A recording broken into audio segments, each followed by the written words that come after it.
Nous allons toujours vous parler de nos expériences, ce que nous vivons, ce qui nous arrange, parce que notre but c'est de construire une communauté solide, forte, où on peut s'entraider, partager ce que nous avons, pour que les choses qui m'arrivent aujourd'hui ne t'arrivent pas demain, et pour que je puisse apprendre aussi de toi, parce que c'est l'objectif. C'est pourquoi nous n'arrivons pas souvent à évoluer. Les gens cachent leur vérité, les gens cachent leurs expériences et leurs frères vont tomber également dans les mêmes pièges. Ça ne nous aide pas.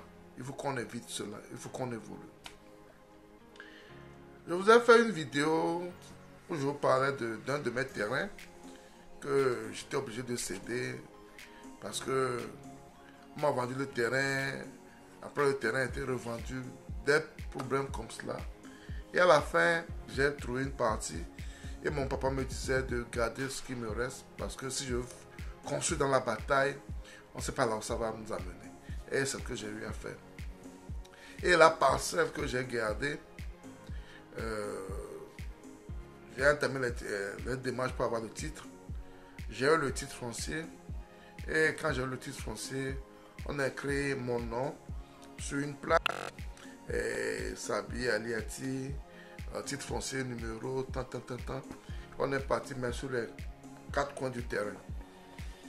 Le terrain fait à peu près 1 hectare et quelques, à Collier, pour ceux qui connaissent bien le Togo. Et on est parti mettre les plaques sur le terrain pour délimiter le terrain, pour dire que le terrain est occupé. Pour dire que le terrain est occupé, que le terrain appartient à ce monsieur. Quelques jours plus tard, un monsieur nous appelle.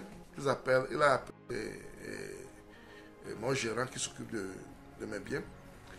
Il a appelé et puis il disait qu'il est venu, il veut entamer les travaux sur son terrain. Il a vu une plaque sur son terrain que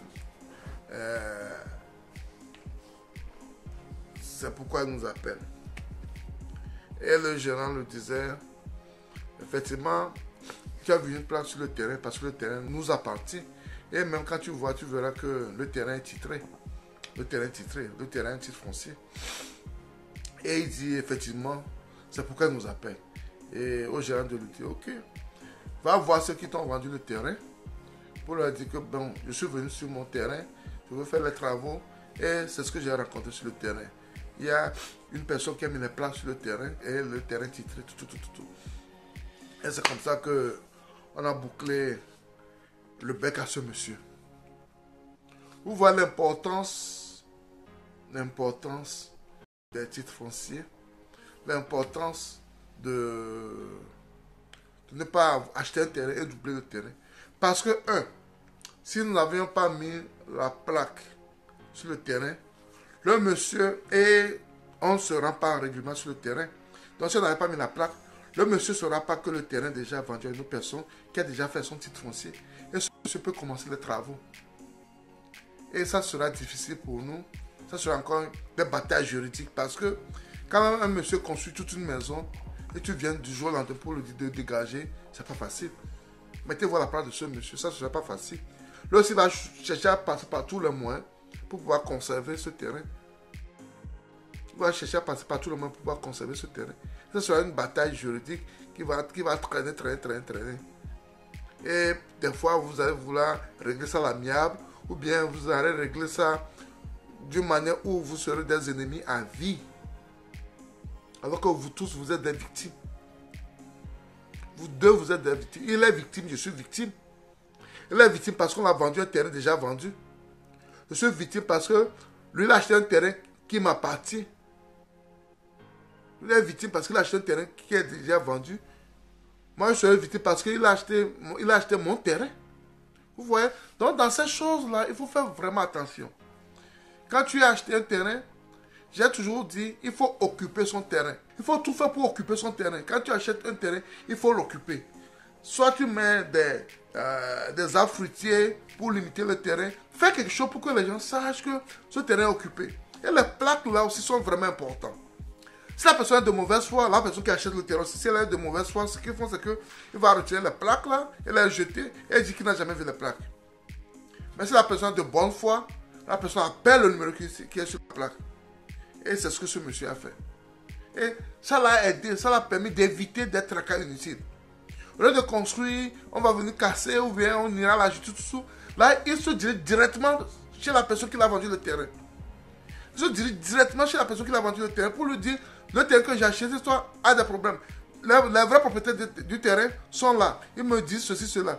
Donc, son problème sera résolu d'une manière simple. Parce que s'il avait construit sur mon terrain, il va faire les gens qui l'ont vendu le terrain, il va me faire aussi. Il fait les gens qui l'ont vendu le terrain, il va me faire aussi. Donc, c'est un problème qui est encore plus long, qui va prendre plus de temps. La manière dont il l'a fait, il va seulement faire les gens qui l'ont vendu le terrain. C'est plus easy like that.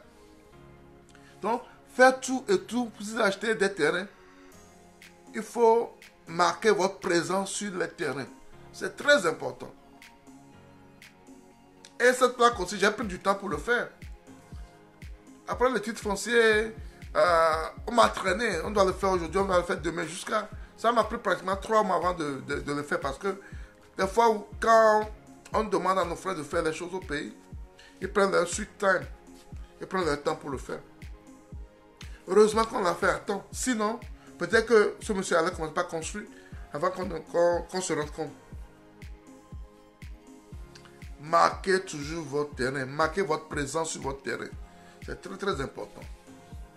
Et ça nous a permis d'éviter un problème évident. Ça, c'est un problème évident qui devait arriver encore. Problème de terrain, toujours problème de terrain. Des fois, tu te demandes, est-ce qu'il faut acheter des terrains ou bien il ne faut pas les acheter. Mais ce n'est pas une raison. Ces problèmes ne doivent pas être une raison pour nous empêcher de le faire. Au contraire, ces problèmes doivent nous permettre de trouver des solutions avant de les acheter. De prévoir ces problèmes. D'éviter ces problèmes à l'achat. Donc, c'est pour cela que moi, je fais mes genres de vidéos. Je vous partage mes expériences pour que vous vous armez des outils nécessaires avant de vous y engager. Vous armez des outils nécessaires avant de vous y engager. Parce que si on n'achète pas, les autres vont venir acheter. Si on n'achète pas nos terres en Afrique, nous Africains, les autres viendront acheter. Et ils n'achètent pas un lot, 2 lots. Ils n'achètent pas un hectare, 10 hectares. Ils achètent des centaines d'hectares. Ils achètent des centaines d'hectares. Donc faisons attention.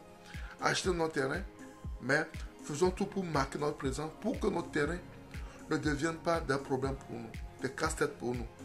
Nos terrains nous donnent des AVC. Nous allons partir très tôt à cause de nos pieds. Ça, il n'y a plus question. À la prochaine.